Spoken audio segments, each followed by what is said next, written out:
From our State House studio in Montgomery, I'm Todd Stacy. Welcome to Capitol Journal. This week, we have a special episode of Capitol Journal focused on Alabama's judicial system. 2023 marks 50 years since the state overhauled the court system in the Constitution, and there was a special event this week in Birmingham to mark and celebrate the occasion. Since the ratification of Alabama's 1901 Constitution, the state's court system was known for being unfair, leading to unjust outcomes for black Alabamians and the poor. Starting in the 1960s, a group of young leaders began working on a plan to rewrite the judicial article of Alabama's Constitution to make the court system better organized and more responsive to citizens. Former Chief Justice Howell Heflin was a driving force behind judicial reform, but it took a cadre of his younger lieutenants to get it done. Mike House was Heflin's chief of staff, who was tasked to spearhead the effort. Congressman Ronnie Flippo, who was then a state lawmaker, carried the legislation in the State House. Former Supreme Court Justice Champ Lyons was tapped to administer the rewriting of the Civil Code of Procedure. They and several others teamed up to accomplish what no one else has before or since, rewriting a major section of Alabama's Constitution and winning approval from not only the legislature, but Alabama voters in a referendum. These leaders, and dozens more from Alabama's judicial community, gathered in Birmingham for a retelling of this remarkable story. Capitol Journal was given special access to the event, and we spoke with these leaders who shared stories from the past and why the effort to overhaul Alabama's justice system was so important. Tom Heflin, son of Howell Heflin, gave the backstory for why judicial reform was needed and how efforts in the past had fallen short. Here are some clips of his presentation. At least 4 other governors have called for constitutional reform in the 1901 Constitution. Where all these efforts have either failed or been stymied. And so in the 60s, there started being a stronger movement. In 1965, my father was president of the Alabama State Bar. And one of the calls of that administration, the bar, was to create a citizens conference on Alabama courts, that only through activity of just all citizens, not just lawyers, could there become some form of reform of the judicial system. So the Citizens Conference on Courts first was organized in 1966. Douglas Arant, Bradley Arant, was the chairperson of that. Justice Palomero made the keynote address. It was a very broad-based organization, participation by labor, the black community, management, League of Women Voters, business and professional organizations throughout the states. It was moving through, and it had success in the Senate. Bo Talbert pushed that through along with Lieutenant Governor Albert Brewer, and it passed in the Senate.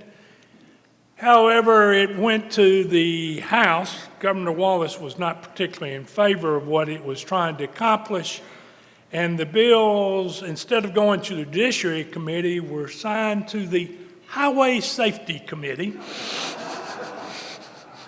They never saw the light of day after that. So, the interesting means of the House and how things could and could not be passed and how they were tended to. After the death of Lurleen Wallace, who was governor, Albert Brewer became governor, and discussions were held with Governor Brewer and his chief of staff, which was Hugh Maddox, later to be on the Alabama Supreme Court. And they decided that a compromise to making those changes should be pursued, and the Court of Appeals was expanded to 2 courts, Court of Civil Appeals and Court of Criminal Appeals that time. That did pass. In 1968, Governor Brewer appointed an Alabama Constitutional Revision Commission that was charged with rewriting the entire state constitution. Conrad Fowler, who was a very close friend of my father, law school classmate, his commanding officer in the U.S. Marine Corps, former probate judge of Shelby County, was the chairman of that. The effort, however, was abandoned upon the election of George Wallace to his second term in 1970. That's what I recall of the history of judicial reform leading up to 1970. By 1973, there were 85 limited jurisdiction trial courts, apart from municipal and probate courts, in the state. These intermediary courts had 23 different names. Each had varying jurisdictions and procedures and varied from county to county. This is one of the main reasons that you find the effort for judicial reform. You didn't know going from one county to the other what kind of legal jurisdiction you were going to face, what rules you were going to face, and how you were going to face them. It varied from county to county. We also had justice of peace, excuse me, it may have been pieces of silver, who, with no auditing, no review, would, if you were a motorist driving through the state of Alabama, you were generally immediately taken to a justice of peace and were charged whatever fines and however that was done. Those were problems for legal rights of our citizens, problems for lawyers, but problems for every citizen. As I said, the legislature wrote the rules. The court system was backlogged. There were 4 to 5 years generally to get your case tried. The backlog in the appellate courts was 3 to 4 years from submission to decision. Alabama's courts had a horrible reputation. Supreme Court Justice Will Sellers, who helped organize the event, moderated a panel featuring Mike House, Ronnie Flippo, and Judge Ed Teese, who discussed how they went about the process of reforming the judicial system. We set up at that time, we decided that what we would do is we would run a campaign that had to pass the legislature in '73 and then have to pass as a constitutional amendment that later in that year. So it was a political grassroots campaign from the very beginning. Nothing like this had ever been done, at least at this level. And we knew that we had to do this. We knew that we were going to be up against a lot of opposition. Governor Brewer has a constitutional commission, and I want you to serve on. I said, Stuart, I'm not much of a constitutional scholar. He said, I want you to serve on it. So the governor's office finally called, and I said, of course I would, and proceeded then into about 4 or 5 years of meetings. Speaking of Judge Bully Fowler, who was such a good friend to Tom's father, Judge Fowler told me one time he was in combat with your daddy and helped carry him out. And he said, that gun sure was heavy, but there was truth about that. But I served on that, and I served with a lot of great lawyers. No judges at that time, because nobody thought about judges that early. That came later. The other thing I think about is the 1973 session of the legislature that passed the judicial article. All the hand-wringing and the worry and then joy when it finally passed the last night of the legislature on Ronnie Flippo's motion to have it brought up and passed in the House. The legislative body is not without its complications, and it's a wild place, and to say what was really going on, everyone had a different perspective about what was going on. So what I have to say about it was my perspective as to what happened. We had Stuart O'Bannon and Bob Hill was the initial sponsor of the bill in the House. But I want to say one word about Senator O'Bannon. Senator O'Bannon was kind of a King James type speaker. And I remember hearing him address the Senate. He took this project very personally.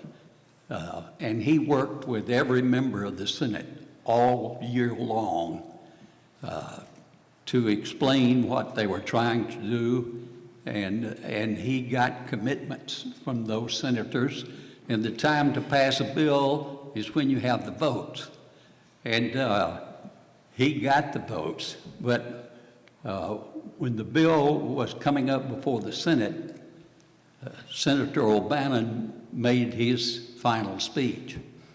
And he paraphrased, if I remember correctly, he paraphrased Genesis 1 through 26.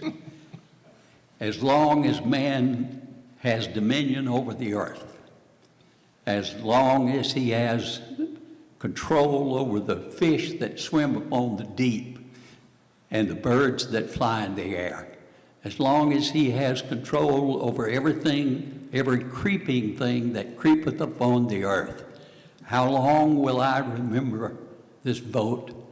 As long as I'm alive, I will remember this vote, and I'm coming back to this body to see you again. More from Birmingham on reflections of 50 years after Alabama judicial reform when we come back. You can watch past episodes of Capital Journal online at video.aptv.org. Capital Journal episodes are also available on APTV's free mobile app. You can also connect with Capital Journal and link to past episodes on Capital Journal's Facebook page. And you can listen to past episodes of Capital Journal when you're driving or on the go with Capital Journal podcasts. Keep up with what's happening with Capital Journal.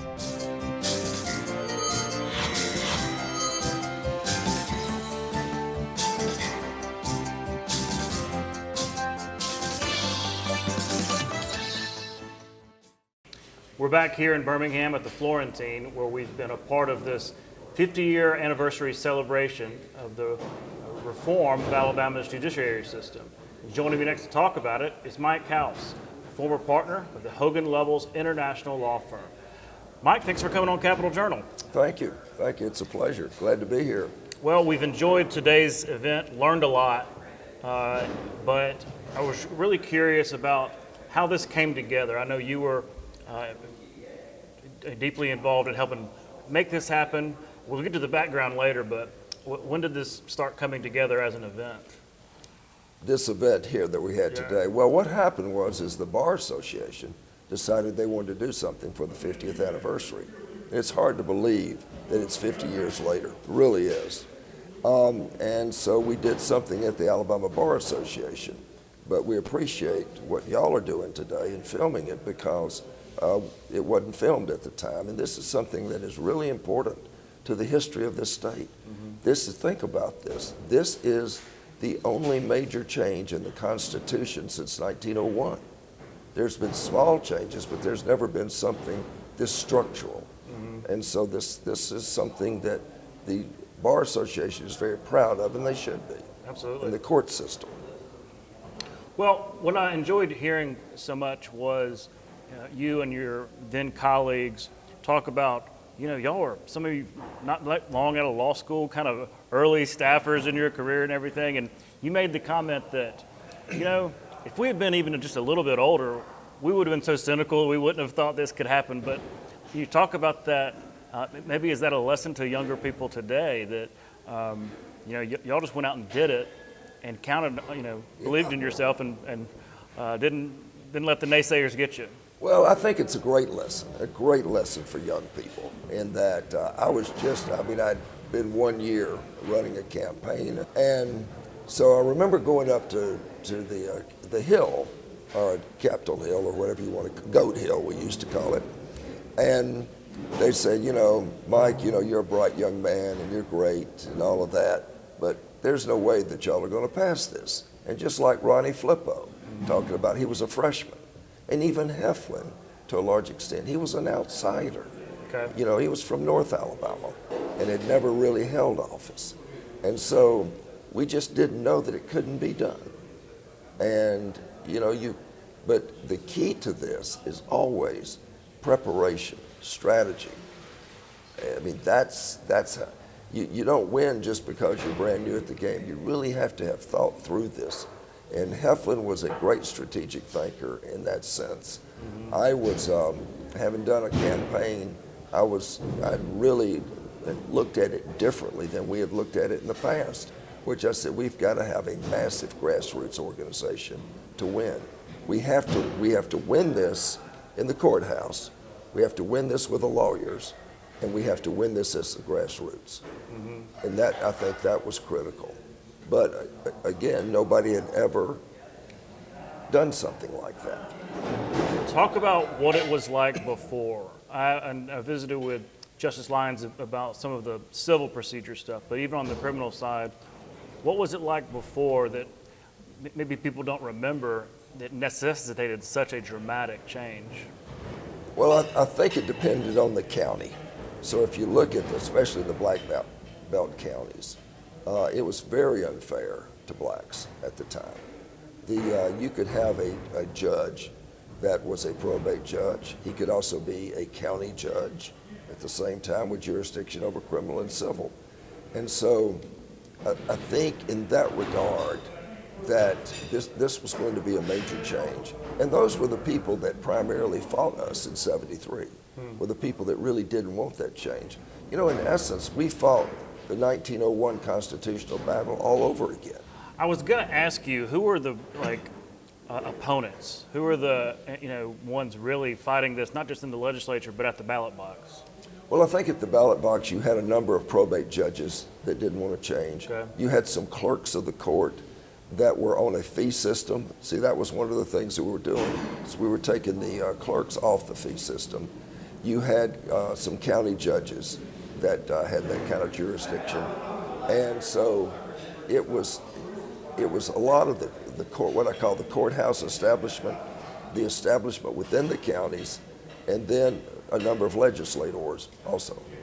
Well, I would imagine anytime you deal with racial politics, especially back then, you talk about an uphill battle.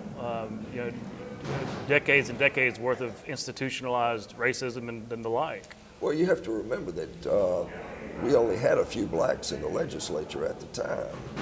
And was Mr. Clemon one? Huh? Was Judge Clemon one? Judge Clemon was there for 75. He was elected in 74. Okay. But you had Fred Gray, you had Thomas Reed were there and were elected in 70. And the really thing that was important was that the blacks understood if they were too prominent in this campaign that you would have a backlash, and we couldn't afford that backlash. So a lot of people were being very pragmatic. What they were really looking at was, what is the end game? You know, how do we need to win this? And so a lot of the blacks were not as prominent in the campaign as say they would be today. Yeah, but that was on purpose. That was on purpose. Yeah. That was part of the strategy. It was part of the times. Mm-hmm. Well, you're right that this kind of reform almost never happens, and people have been talking about different other types of constitutional reform and all this. What would your message be to some of those younger politicos who maybe do have some ideas about how the state could change in a better way? Is this a good lesson for them? I think it's a great lesson for them, but one lesson that a lot of people miss. You can have a committee, let's call it a committee, and I know that the current Constitutional Committee actually did some things in the past legislature that was really good. It's kind of piece by piece, right? Well, you're not going to change the Constitution for an entirety. It's just not going to happen. It's too big, it's too complicated, there are too many political landmines. But you can change key parts of it, structural parts of it.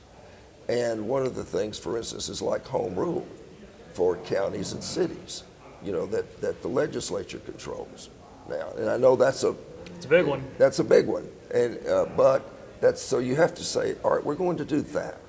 But I want to go back to the committees. The committees are good, and what they do are important.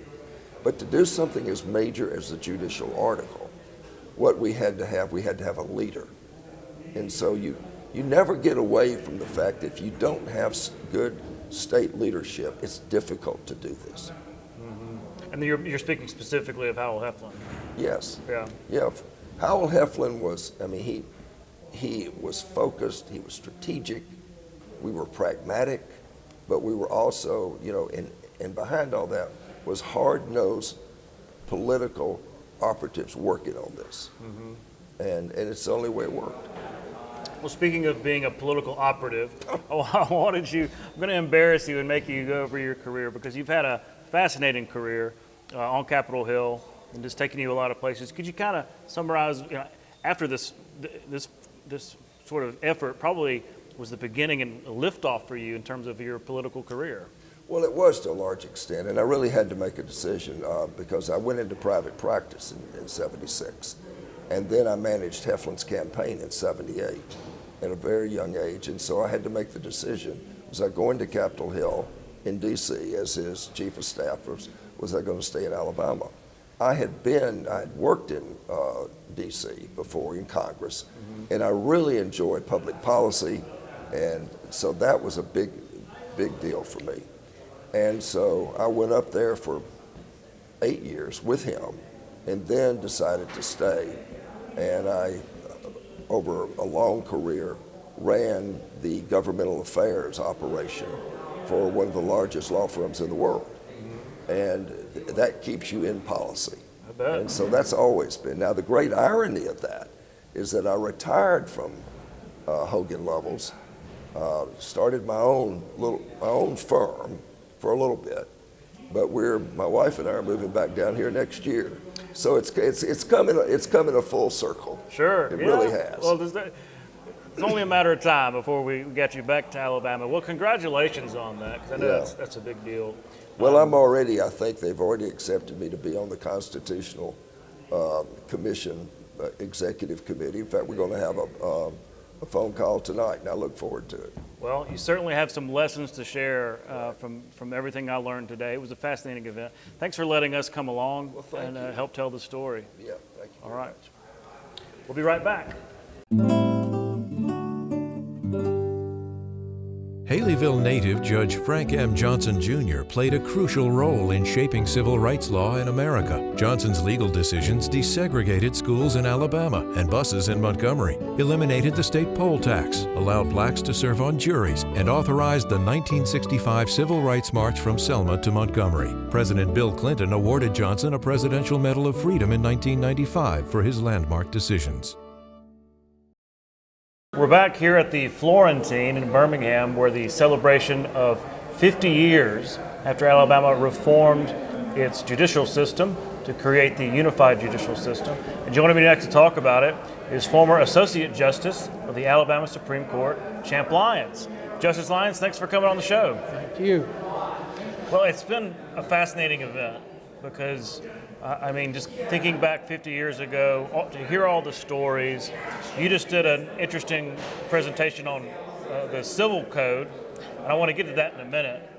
But can you take us back before the judicial code was updated, and what it was like? What were the problems that existed with the judicial code? Well, when you refer to judicial code, my area of expertise has been in the rules of civil procedure. Right. The rules that govern cases that go to trial on the civil side of the docket as opposed to criminal. And under the practice before the rules were promulgated in 1973, we had a very cumbersome system. We had separate judges and courts for cases that involved divorce, wills, specific performance rather than suits for money. Mm-hmm. And in those cases, witnesses really didn't testify live, they always in writing. The separate docket was for the civil cases involving suits for money damages. And the rules of what you had to plead in your complaint to get to the case to court and to trial involved an elaborate series that led often to technicalities rather than adjudication on the merits. And at the same time, there was very little discovery. And by that I mean finding out what the witnesses on the other side are going to say before trial. And it was all played out through elaborate pleadings and not any discovery.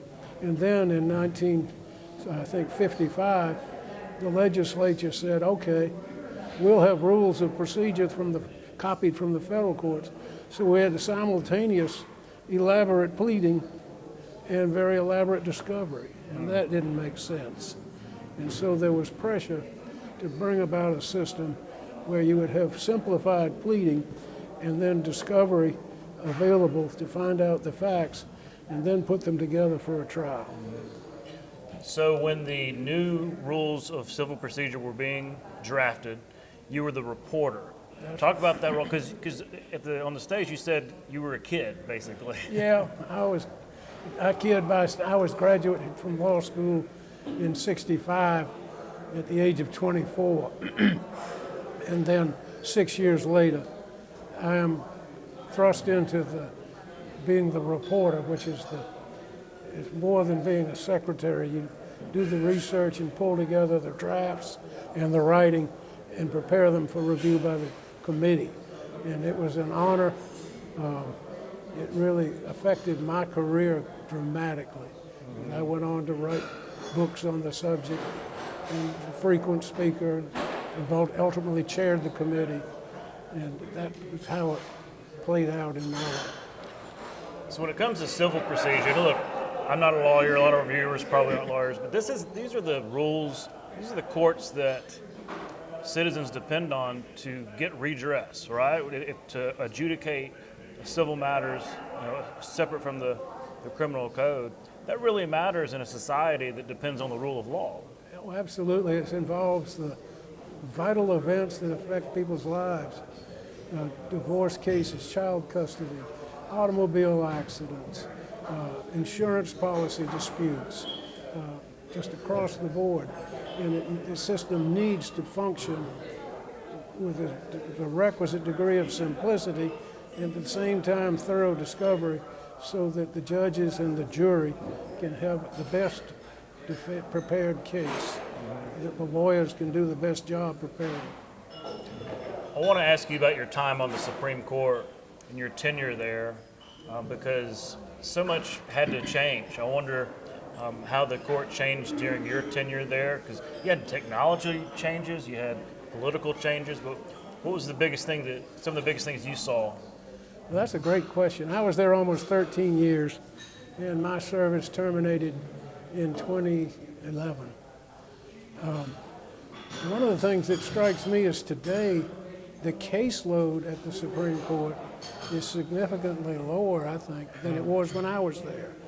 And I asked myself, why is that? And of course, COVID may be a factor, but also backlog. More long-standing is mediation and arbitration bring more cases to resolve without going to the courthouse. And that is a factor.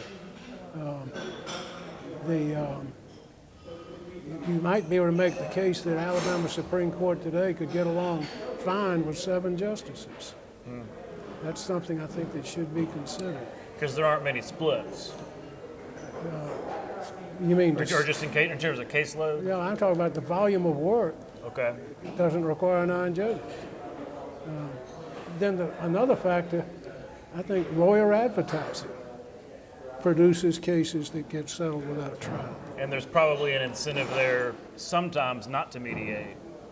Well, it may mediate, but they'll settle without going to trial. Yeah. And that means there's fewer, the caseload goes down. Right. Well, I want to bring up something you wrote for Alabama Daily News a couple of years ago, actually. You said that it's time for some type of criminal justice reform in our legal code. What did you mean by that? What would you advise the legislature or others to look at in terms of criminal justice reform?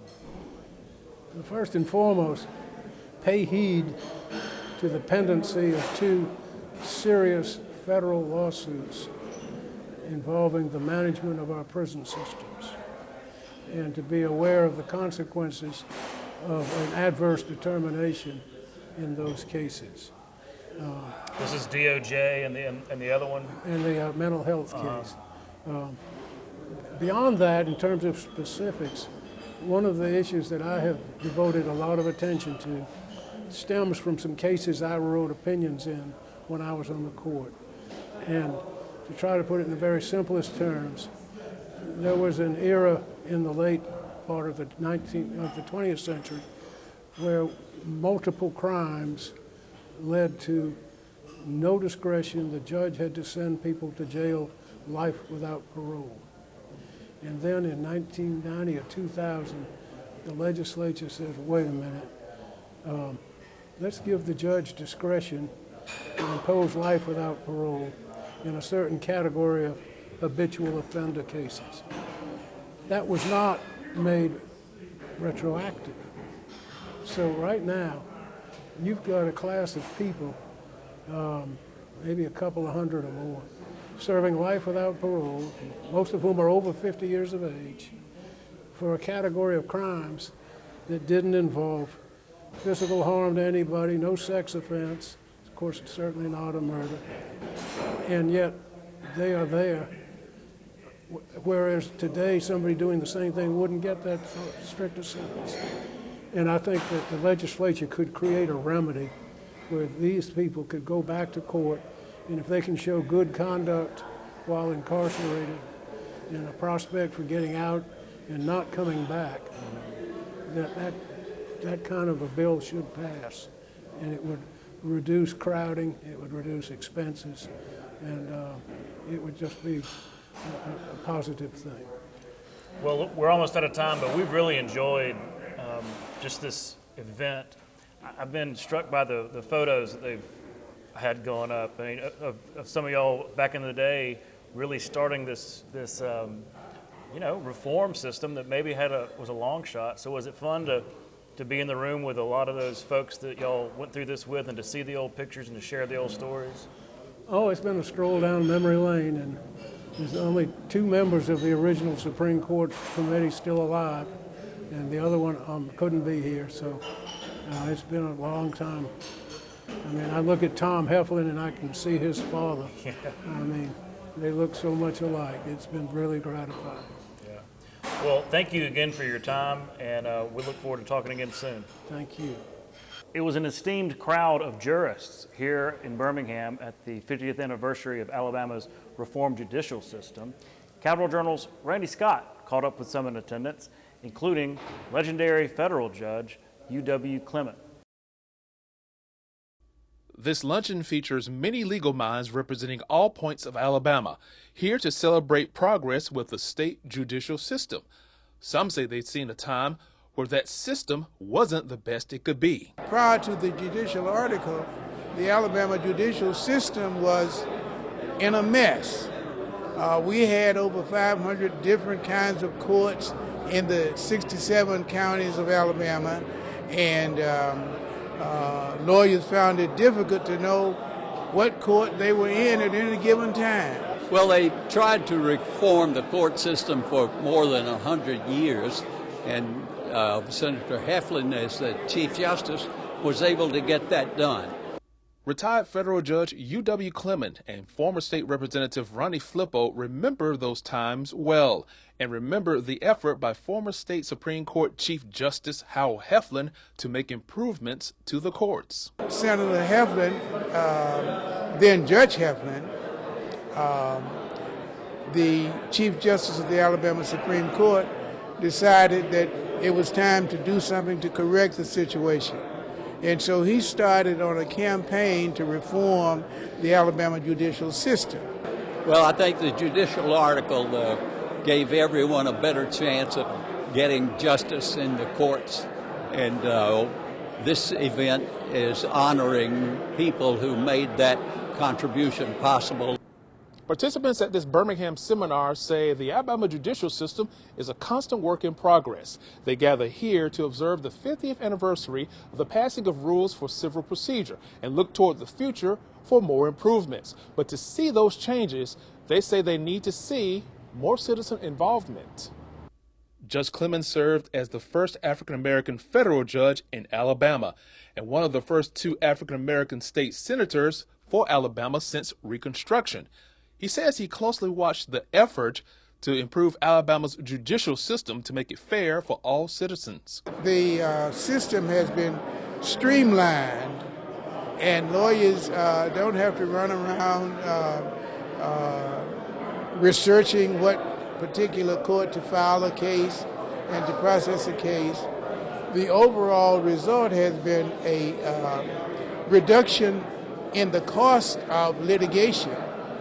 Another former state legislator, Matt Friday, also came to this event. Years and years ago, the judicial system was spread out. There was nothing was the same from county to county. And what happened in the 1970s when Howell Heflin led the movement as the Chief Justice of Alabama Supreme Court to unify the judicial system so that when you go from county to county, wherever you go in the state, there's a system that is set up that is the same throughout your district courts, your circuit courts, and then on up to the appellate courts as well. For Capital Journal, I'm Randy Scott. You can watch past episodes of Capital Journal online anytime at Alabama Public Television's website, aptv.org. Click on the Online Video tab on the main page. You can also connect with Capital Journal and link to past episodes on Capital Journal's Facebook page. You're watching Alabama Public Television.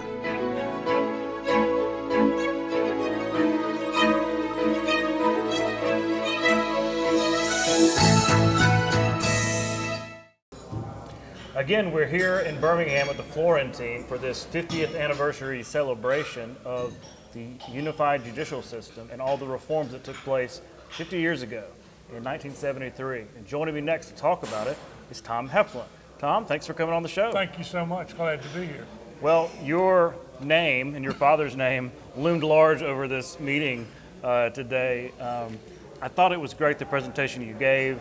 So much humor, so many good stories from back then, but talk about his legacy. Big career, right? Political career. Yes. But this took such priority in his career, the reformation of the judicial system. I believe it was something that he pursued and others pursued because there was a real need for structural change in the state. That you had a system that really wasn't that fair, that didn't lead to the administration of justice and the availability of justice for the citizens of Alabama. As a lawyer, he saw it. He practiced in numerous counties and traveled throughout the state, even though mainly located in the northwest corner of Alabama. So he saw how the differences were to come into the various counties, that the systems weren't very fair, and understanding you had to know each county had its own rules, its own procedures, some not written, and you had to guess at it. Kind of sounds like the Wild West in some ways. I think it was in many ways. It allowed for the practice of various forms of legal shenanigans, maybe, and you hear that when you add what Champ Lyons talked about with common law pleading, which is extremely hard to understand for me because I didn't grow up with that system. It's subjective, right? It is completely subjective. And you talk about in your presentation, I found this really interesting. You went back to the roots. You went back to Civil War, Reconstruction, those Jim Crow laws about poll taxes and things. I mean, the fact that you showed how many registered voters went down in both black and white, it was fascinating. I don't guess I've ever seen that before. So talk about the importance of explaining that past, that Jim Crow past, to maybe understanding how that system got so out of whack before it was reformed. Our history really directs where we are, and it has formed, and it does inform how we still perceive things, way things were then, and reason you may need reform. The people who adopted the 1901 Constitution did it for their purposes and what they thought was their political power. And it's readily apparent. You look at that, read the history that has been written on this and understand, but all those factors, not just the politics that happen in Alabama, but in the nation and the world, all enter into the factors of what happened. Right. Well, no, that our past informs us, right? Yes, it does. And it's so important. One thing I also found interesting was you had several folks, the kind of the gangs back together, folks that were working on this in really the 60s and into the 70s. They almost describe it as unlikely, right? They were going for something that, who knew that this could happen? But each one of them said that your father was a key figure, even though, he was older than all of them and all of y'all, but you had a fan, you had a supporter in that, driving that force. Talk about the importance of having that anchor, someone that was so politically savvy and also powerful. Probably his great strength was the ability to put groups of people together and keep them focused in direction. I was young. I was probably at this time almost 20 years old when this was going on. And the forces and factors that came to play, many people supported, but you have to keep that, someone has to keep it going, keep it focused and moving. Structural change is hard. Mike House said that. It was very difficult to create that change, and it takes someone or a group of people who are committed to it to force it through. But you also have to have pragmatic leadership, know that you may not get every single thing you want, but get the greater good in what you can accomplish. And that's what they were able to do. Sure. And they talked about that, at the original, there were many other things that they wanted in terms of judicial reform, but you take what you can get. But you're right.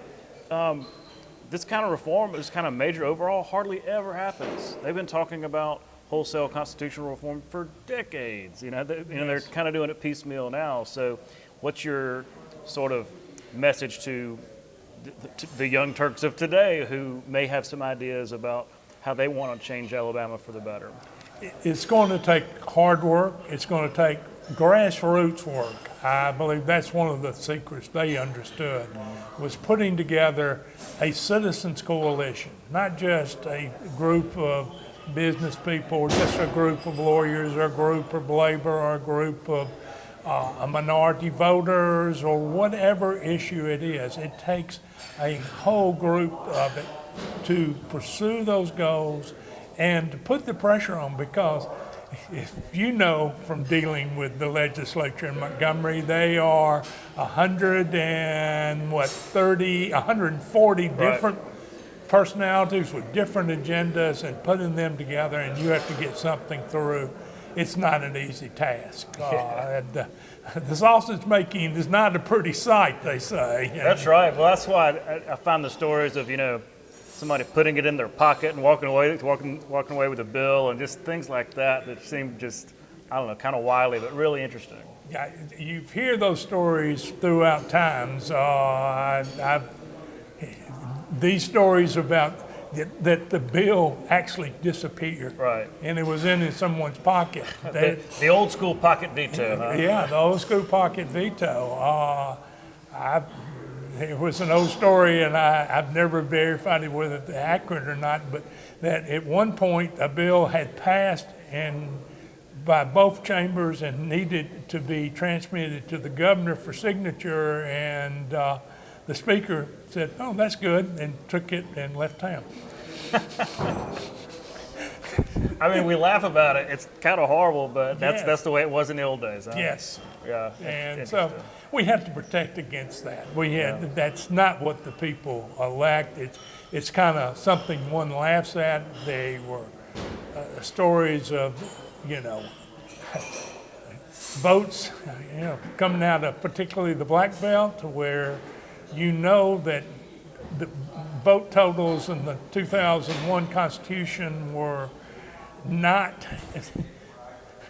90% in favor of disenfranchising yourself in the black community, because they were, you look at those numbers. Pretty curious. Yeah, and look at the numbers. The number of registered white voters and the number of registered black voters is right around 50,000 separating statewide. And suddenly they're getting a very different result. Yeah, and suddenly the registered black voters 3 years later are down to less than 3,000. Yeah, I mean, it's just insane to think about. Well, look, thanks again for coming on. Congratulations, this is a terrific event, and I think it's worth telling the story. So, and again, for the legacy of your father, I think it's a really cool, special thing to Appreciate it very much. It's been a pleasure to be here. It's good to see a lot of old friends, a lot of supporters. I know there are plenty that won't agree with everything he did, but that's all right. I'm still here. It's something that needed to be done, and this is also needs to be remembered. So I appreciate y'all's efforts to come in, record this, and make it where history can at least view it and review it in the future. What great service that Alabama Public Television provides. That's what we do. Thank you. We'll be right back. You can watch past episodes of Capital Journal online at video.aptv.org. Capital Journal episodes are also available on APTV's free mobile app. You can also connect with Capital Journal and link to past episodes on Capital Journal's Facebook page.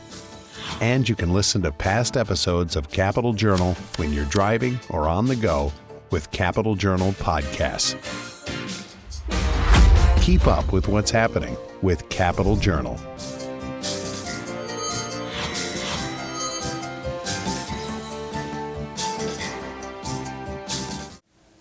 And joining me next is Greg Cook, Associate Justice of the Alabama Supreme Court. Mr. Justice, thanks for coming on Capital Journal. It is my honor to be here. Thank you. Well, I really wanted to get your perspective. We've learned so much today about the history of the judicial system, the good, bad, and ugly. 50 years ago being this really seminal moment in what it is now.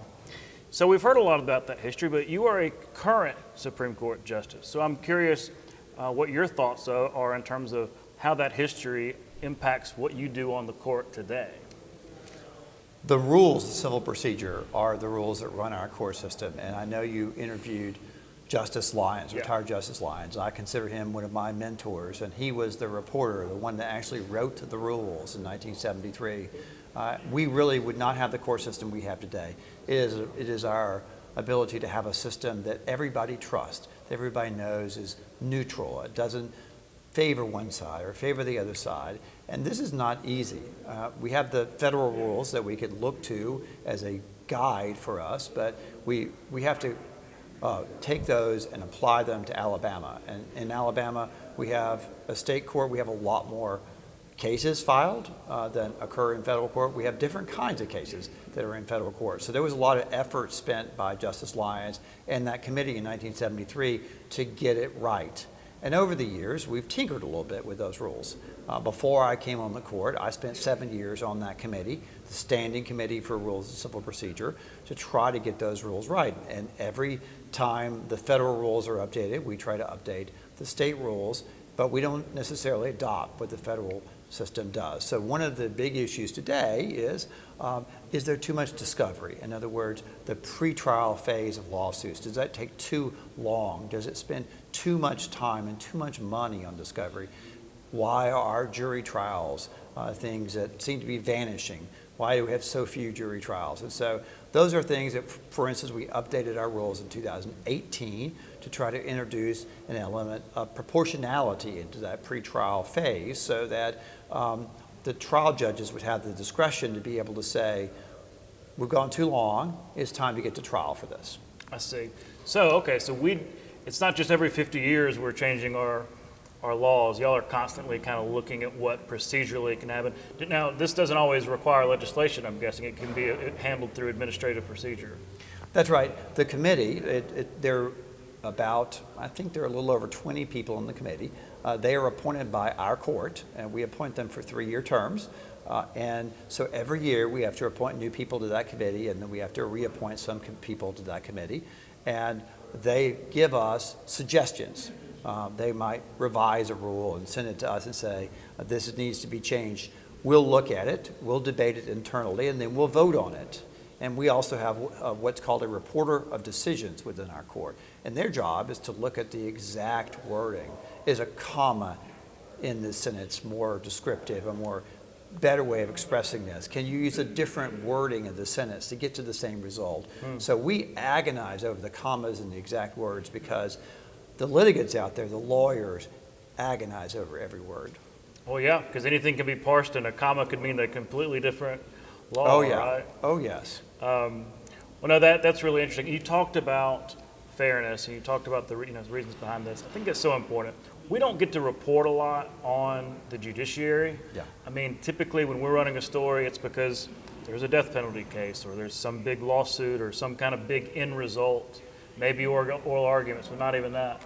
And there's a reason for that. When you wear the robe, you certainly don't want to tip your hand or say something that can make you recuse yourself. That's right. So we take advantage of these opportunities to say, okay, what's it really like? So I'm curious what you could say about the importance of the rule of law. It seems to me like the court system is something that your regular person shouldn't have to think about every day, but you want to know that it's there and that it's fair.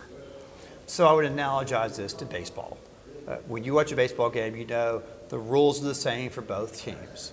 And the rules, you may not know the rules. There's a rule book that all the umpires have to follow in baseball. The rules of civil procedure are our rule book. And this way, all the parties know ahead of time what the rules are going to be. It gives them the ability to work their case up, to know what the rules are going to be before they start working on their case, to know how the trial judge is going to react when they bring a particular motion or when they try to bring a particular witness forward. They know what the rules are ahead of time. This gives them confidence that the system is going to be fair to them. It gives them confidence that no matter what county they're in our state, that the court's going to operate generally in the same way. Mm-hmm. And it gives investors and people outside our state the confidence to know that our system is not rigged one way or the other. Our system is set up for fairness for everybody. Mm-hmm. So I suppose you still are the newest justice on the Supreme Court, elected 2 years ago? I was elected in November of 22. 22, last year. So I'm curious, how have you enjoyed your time on the court? Is it just like what you expected? Well, I would describe it as working in a library. It's very quiet. I don't see very many people. I almost never get a phone call. I get very few emails. But I'll tell you, I read a lot. My job is to read, and I read thousands of pages. And I can guarantee you that I, along with my colleagues, are always making sure that we've got the answer right. And we're going to read all your briefs. We're going to read all your record. We're going to make sure that we have applied the law correctly.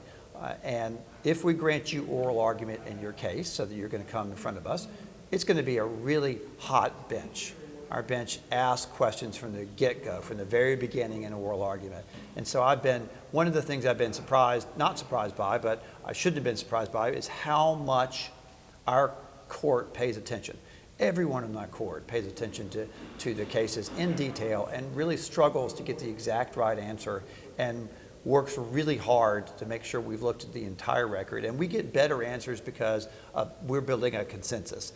Trial judges work really hard, but they have to make the decisions all by themselves, and sometimes in a rush. Mm-hmm. We have the benefit of having time to look at what's happened before, do our own research, and then we have the consensus of talking amongst ourselves to make sure that we're getting the right answer. Mm-hmm. I mentioned death penalty cases as one of those high-profile things that might come up to us. Y'all have new procedures when it comes to that. Something that has been talked about for years. In these last couple of death penalty cases, I guess this last one, has that made a difference in terms of the timing and just what you're supposed to do administratively to make that decision and set that warrant? It's a little bit hard for me to comment on that because I wasn't there before the rules. I've only seen the changes after the rules. That's fair. I will say that our court treats those death penalty cases very, very carefully. And so when they come up to review, we review criminal cases based upon certiorari, meaning we won't review every criminal case in detail. We look at whether or not the Court of Criminal Appeals got it right. And if they clearly got it right, then we're going to affirm. we're going to deny the cert. If there's a question, if there's just a question, we're going to say, let's have that case, let's grant cert, let's see full briefing, let's see the whole record. And so even on the cert petitions, we spend a lot of time agonizing over them. And oftentimes our cert orders will just say cert denied. Internally, though, we have lengthy memorandum to back up that decision. On criminal cases that are death penalty cases, I've seen our internal memorandum exceed 100 pages regularly on those death penalty cases. So we spend a lot of time making sure the answers are correct. I should think so. Well, Mr. Justice, we're out of time, but thanks again for joining us on the set. Congratulations on a terrific event, and the panel you led especially, and look forward to having you on the show sometime again. I'll be honored. Thank you very much, Todd. Absolutely. We'll be right back. Originally designated as a postal route in 1806, the old federal road stretched through the Creek Indian Territory of Lower Alabama.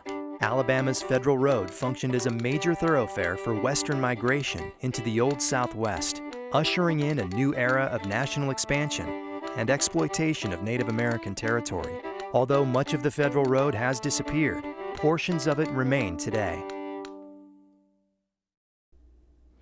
That's our show for this week. Thanks for watching. We'll be back next week at the same time, right here on Alabama Public Television. For our Capitol Journal team, I'm Todd Stacy. We'll see you next time.